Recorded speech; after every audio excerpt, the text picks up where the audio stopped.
My name is Brother Samuel. This is a day in my life. Yesterday we got a break from the fasting of Lent to celebrate the passing of St. Benedict as a high solemnity. We had solemn vespers in the evening with a big buffet dinner with guests of the various monks come to help us celebrate. On weekdays, morning starts at 5 a.m. when the first buzzer goes off.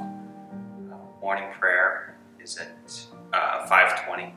We gather in the chapel to sing the office of readings and lauds, which we do combined.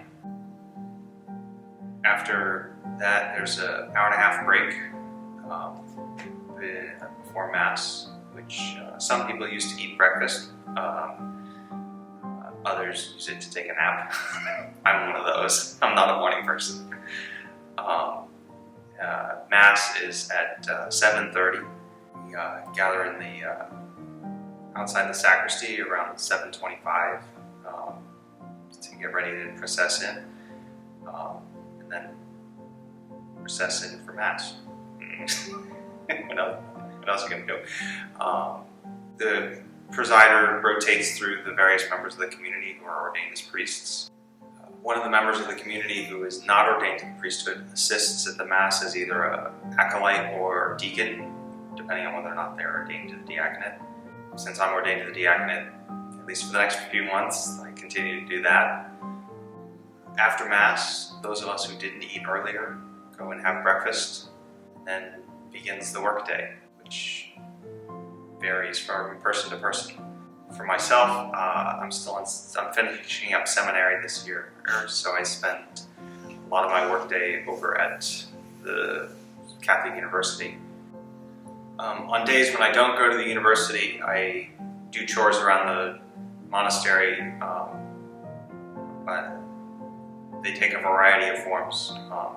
One of the things that I do regularly is I make the sanctuary lamps for the community and for the school. And so that involves cleaning wax, because we recycle as many candle stubs as we can get our hands on. And so that wax has to be filtered out and cleaned so it can be reused. Melting down the wax, filling the jars, that sort of thing, once we get enough of them. For those who are on the monastery grounds, Midday Prayer is at 12:05. After that, most of the community heads in for lunch. Then the afternoon work begins. The disadvantage of being the youngest member of a community of old guys is that you know technology and they don't. So it's like, my computer doesn't work. What is it? Okay, I'll take a look. For some of the older monks who teach in the school, they spend a lot of their days down in the school doing, I guess, what you might call typical things that a teacher or administrator does, standing in front of the classroom, lecturing to students, answering questions, giving tests, grading them, that sort of thing. Vespers is in the evening around 6 p.m. Well, not around 6 p.m., at 6 p.m. And Vespers is always sung, so we go through the Psalms there. After Vespers, we have dinner. The evening meal is a formal meal during the week, and so we sit in silence by order of seniority with table reading. After dinner, the community helps clean up, put away the dishes and the food. And then we head to the calefactory for recreation and kind of a chance to chit-chat with each other, catch up on what's happened in different people's days. Some of us work on a puzzle sometimes. Other times we just sit around and talk. At 7:30 we have Compline, so we're back in the church again. And when Compline's over around 7:45ish, head off to our rooms some to go to bed and some to do homework because we're students.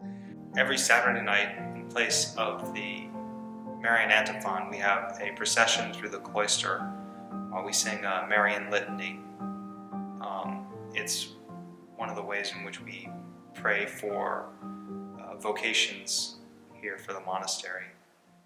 Pray for the disciples. Pray for the angels.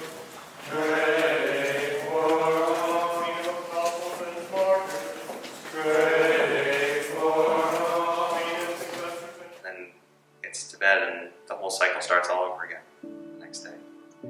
The principal charism of Benedictines is the saying of the Divine Office, the praying in community. But as monks, we also work for a living. In our community, that work primarily takes the form of working in our school as either a teacher or administrator. We do have a few members of the community who also work outside of the school as chaplains and the like. In addition to community prayer, monks also spend time each day praying privately. In our community, that takes two forms. We have Lectio Divina, when the monk spends time reading something that is spiritually edifying. The other half of private prayer is private prayer. It doesn't have its own name, where the individual just spends time quietly praying for whatever intentions they have for themselves or for people who've asked them to pray for them. The community's limits, the community's schedule, make it so that your life doesn't get out of balance. Because you have that community responsibilities, those community elements, everything kind of stays on a relatively even key. It helps you keep a balance between those times when you want to be alone and those times when you really ought to be interacting with people. I'm one of those unusual people who have known since they were 4 years old that they had a religious vocation. Growing up, it was always, I'm going to be a priest when I grow up, and it wasn't anything that ever changed for me. When I went away to college, I kind of studied what I wanted to in order to kind of just see where my interests lie. And I found that I really liked studying physics and enjoyed academic life. And so I was like, okay, how do I put together a religious life and academic life? And having gone to a Benedictine high school, our high school, being a Benedictine seemed like kind of a natural fit for that. And so I read the Rule of St. Benedict and found it just kind of spoke to me as I could see myself in this rule. I could see myself living according to that rule for the rest of my life. And so I kind of knew at that point, without a doubt, that my religious vocation was a Benedictine vocation.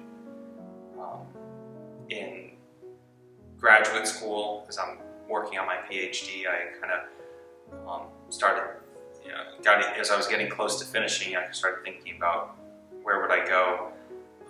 And so I actually applied to a different monastery, to St. Anselm in Manchester, where I've got family connections. Both my parents graduated from their college. My mom's cousin and her uncle are both monks of that community. And so I applied there first, and they turned me down, which was rather disappointing because I like New England weather. I don't so much like Washington, D.C. weather. But I came back to Washington, D.C. After it's one of those where I had finished my PhD, but I didn't have a job lined up because I was joining a monastery. And there I was, not joining that monastery I thought I was joining. So I came down to Washington, D.C., moved back in with my parents, got a job teaching at the University of Maryland for a year, made a few visits here during the course of that year, and kind of came to the conclusion that I wasn't quite sure that this was the right place, but I would regret it if I didn't try it out. And so I just kind of took a blind leap of faith, so to speak. And that was almost 7 years ago now. And here I am, fully professed and preparing for ordination in a couple of months. So it worked out. So my advice for someone just starting a vocation is to start by taking time to listen to God. Spending time in prayer privately is an important way of first doing it, but then also talking to other people about what you're thinking and what your experiences in prayer are. The last thing is, don't expect a perfect solution to fall into your lap. Sometimes you just have to jump at something and rely on the fact that if it's wrong, God will smack you upside the head. Sometimes you just have to go for it, even when you're not entirely sure. I can honestly say I've never been happier in my life than what I am right now. I wasn't sure when I entered, but this has turned out to be the perfect place for me. It's one of those where I got where I am despite myself. God certainly knew what was going on even when I didn't, and it's been that way throughout several times in my life. And so finding the strength to let God handle things and not have to be, I'm going to do this and then that and then this kind of thing is, I don't know, what do you want me to do? Is it always a challenge for me? But in those moments where I do manage to let go, God gives me exactly what I need.